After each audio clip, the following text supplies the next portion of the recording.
Chief Jim McDonald. Then you'll hear from Los Angeles Fire Department Interim Chief Ronnie Villanueva.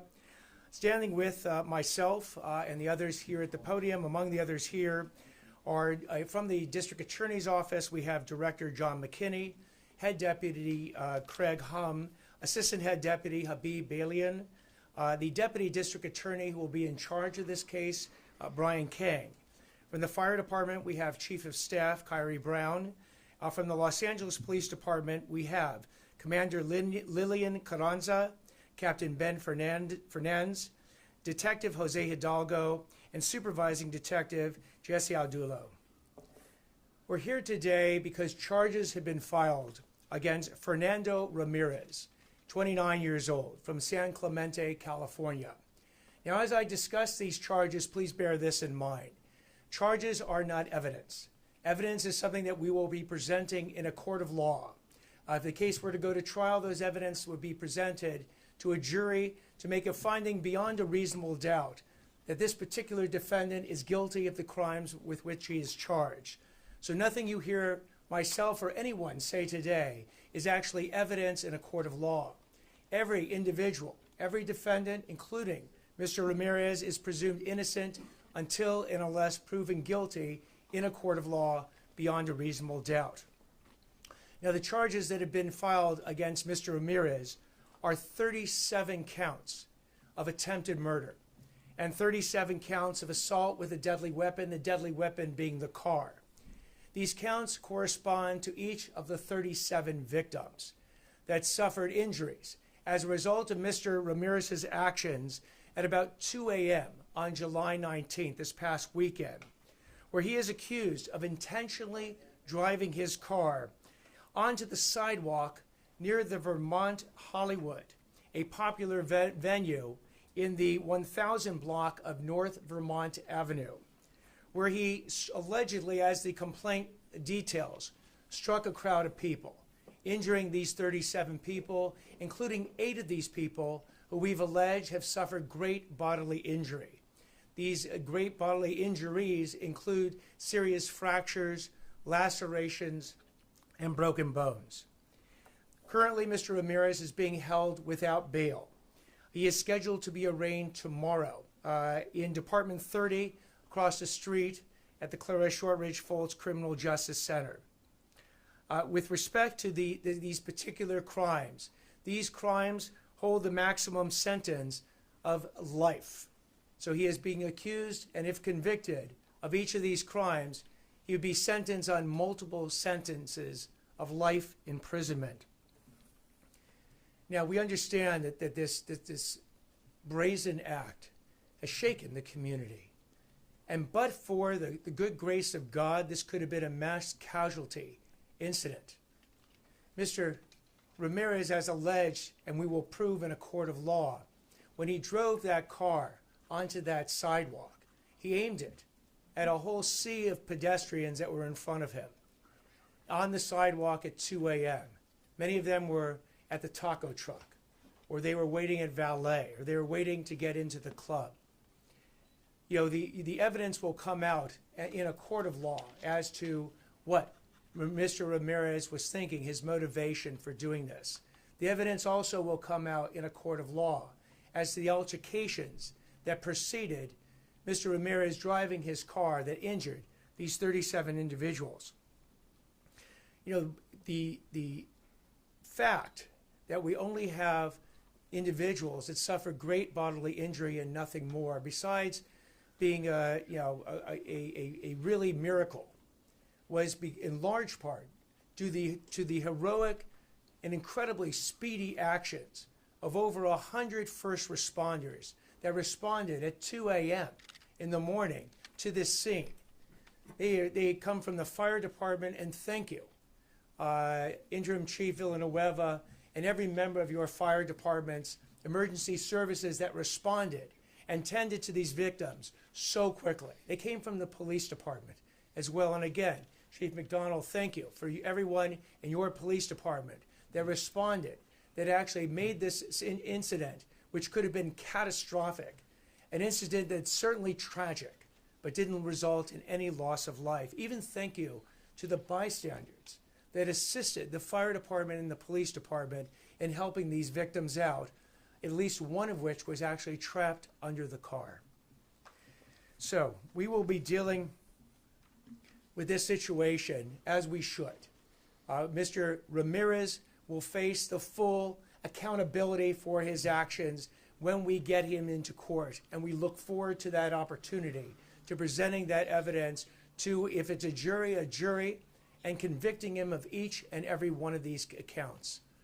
Our thoughts go out to not only the victims, but to their families and friends as well, because this tragic event in their lives will reverberate forever in their lives. It reverberates in our community.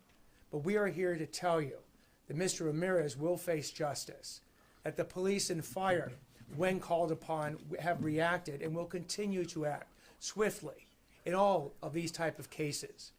And that when we get to the point at which Mr. Ramirez faces a judge, as we anticipate, after being convicted of each and every one of these counts, at that point, we will tell the judge to put him away for the rest of his life. I'd now like to turn over to Chief McDonald. Thank you very much, D.A. Hochman. Good afternoon, everyone, and I want to begin by recognizing the exceptional professionalism and courage demonstrated by our Rampart area patrol officers, detectives, and air support personnel who responded to what quickly became an unpredictable mass casualty incident involving dozens of innocent victims. I also want to extend our deep appreciation to the Los Angeles Fire Department, who arrived on scene and worked quickly to triage, treat, and transport victims under very chaotic and emotionally charged conditions. Their skill and coordination certainly saved lives. And finally, I want to acknowledge the Los Angeles County District Attorney's Office. From the outset, our agencies have worked closely to ensure this case is pursued with urgency and seriousness. Today's criminal filings reflects that partnership. This was an unprovoked act of violence that injured 36 people, some critically, and turned a popular nightlife district into a scene of trauma and fear. It is truly a miracle that nobody was killed that night. The suspect, now identified as 29-year-old Fernando Ramirez, has an extensive history of violence and remains in custody, facing serious charges. As Ramirez's vehicle came to a stop, he was pulled from the car and shot in the back by an unknown individual. We understand the emotions involved, but when the threat had ended and the suspect was no longer actively harming others, the use of deadly force was both unlawful and dangerous to everybody present. Our detectives are working diligently to identify and apprehend the shooter, who still remains at large. We urge the public to view the suspect's photo on lapdonline.org, and please contact us with any information you may have. The individual we're searching for should be considered armed and dangerous. If you recognize him or know his whereabouts, do not approach him. Call 911 or Crime Stoppers at 800-222-TIPS. We're asking the public to help bring this person to justice before another act of violence occurs. I want to commend the management and staff at the Vermont Hollywood nightclub. They cooperated fully with our investigators, provided key information quickly, and worked with our senior lead officers to ensure community safety in the aftermath. This incident is a powerful reminder that public safety is a shared responsibility between law enforcement, business, and community members. As Chief of Police, I will always support the right of Angelenos to gather, celebrate, and live without fear of violence. What occurred on Saturday morning was horrendous. The LAPD will continue to pursue justice for the victims and accountability for all individuals responsible, whether behind the wheel or firing a gun. My thoughts are with those recovering from their injuries and their families. We stand with you. It's now my honor to introduce Chief Ronnie Villanueva from the Los Angeles Fire Department.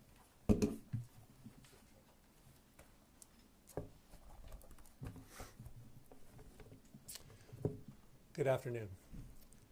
First and foremost, our hearts go out to everyone impacted by this tragic and senseless incident that occurred early morning hours of July 19th. The Los Angeles Fire Department responded rapidly to what was an incredibly chaotic and distressing scene. At approximately 2 a.m., LAFD began receiving multiple 911 calls. reporting that a vehicle had struck a large group of pedestrians near the intersection of Santa Monica Boulevard and Vermont Avenue, right outside a popular East Hollywood nightclub. The scene was extremely active, with dozens of people on the sidewalk, many visibly injured and in need of immediate help. We deployed a significant and immediate response. 124 dedicated LAFD personnel, along with LAPD, responded to provide urgent triage, treatment, and transportation for a high volume of patients. In total, we assessed more than 30 adults on scene. 23 individuals were transported to nearby hospitals. 7 others declined transport after evaluation.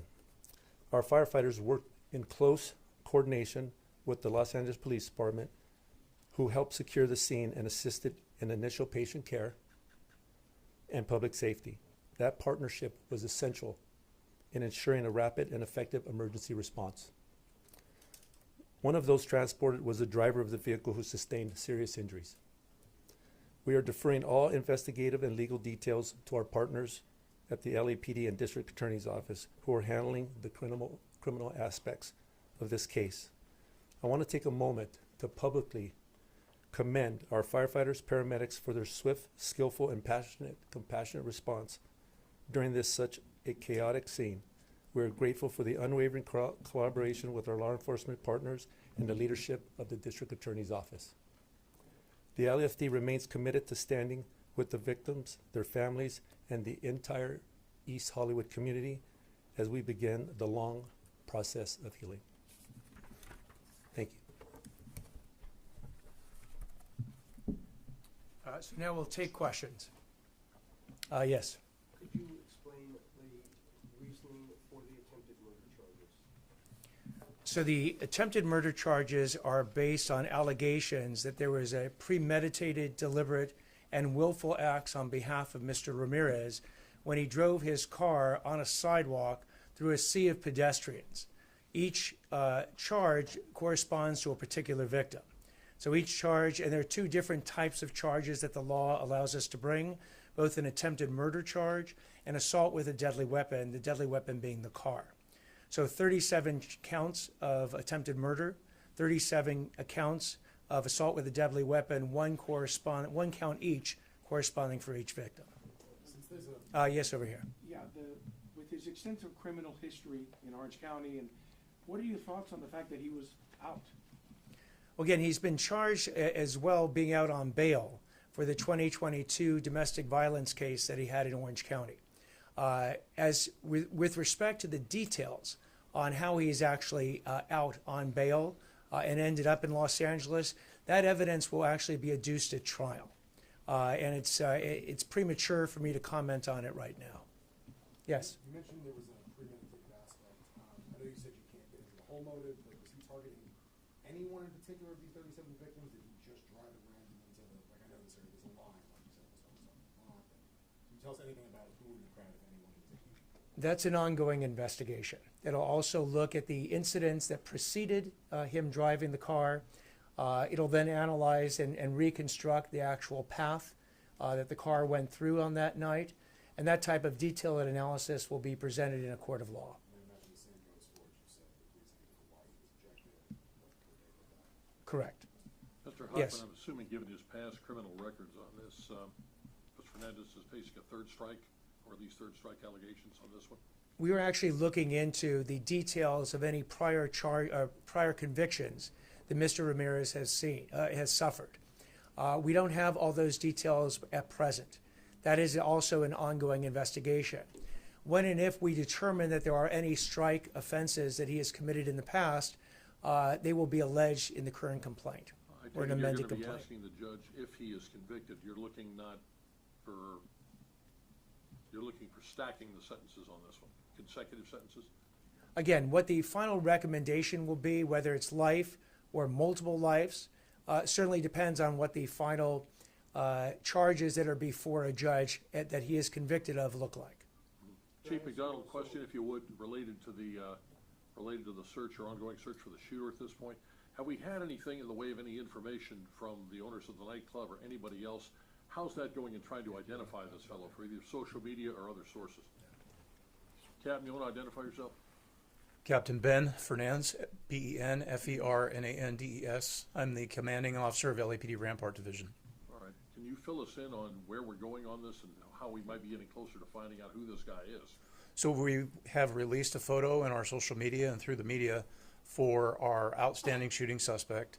At this time, we haven't received many clues on him or his whereabouts, so we're asking the public's help for that because, as stated before, he shot someone and he could be very well entitled and could shoot someone again.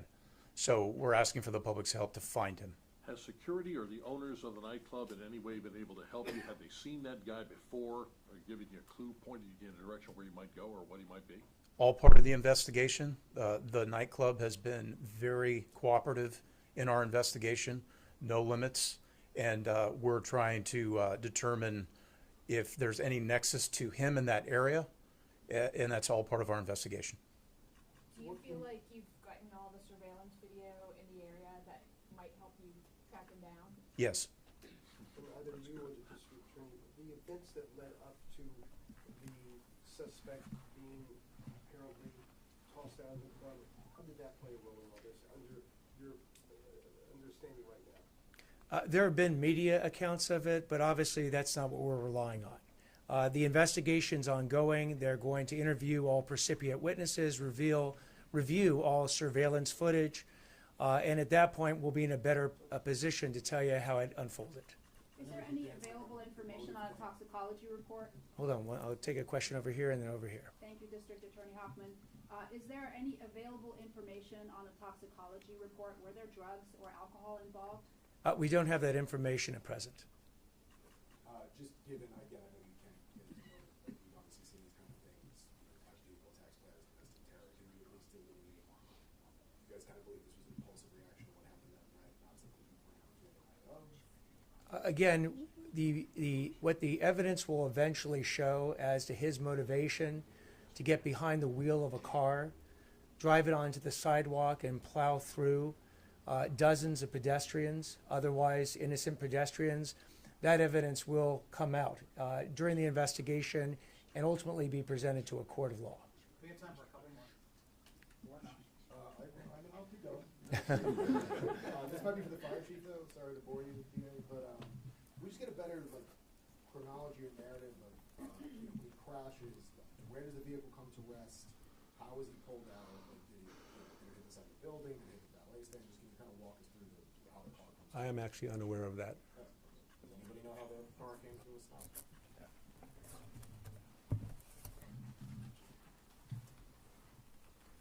Again, Captain Ben Fernandez, LAPD Rampart.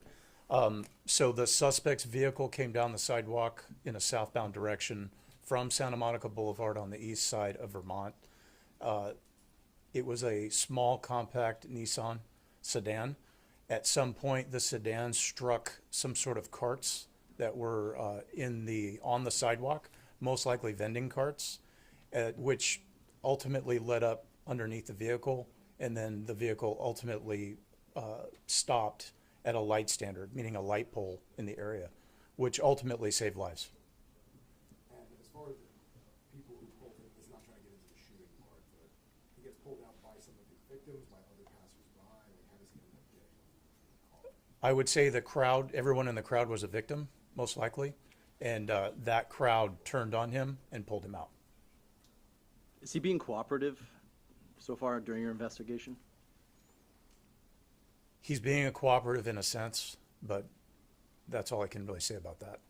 All right, folks, Mr. Hochman, one more question, if you would. This relates to the charges and the condition of the defendant afterwards. I know you've already said they haven't had apparently the tox screen or alcohol screens on it, but if he was either drunk or impaired by drugs or something else, could that affect how the prosecution will go forward or how any other charges might be enhanced or otherwise scaled back?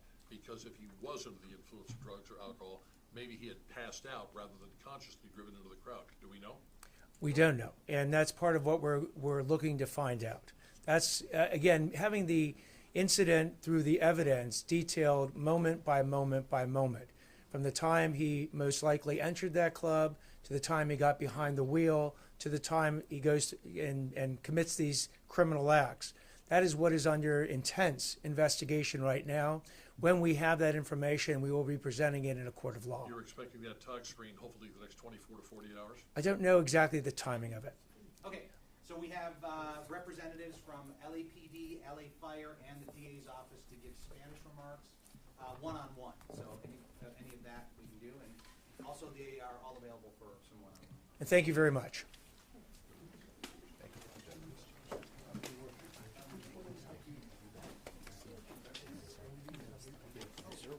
I know. It's a bad house. You need my card? Thank you. Pardon? Yeah, he could get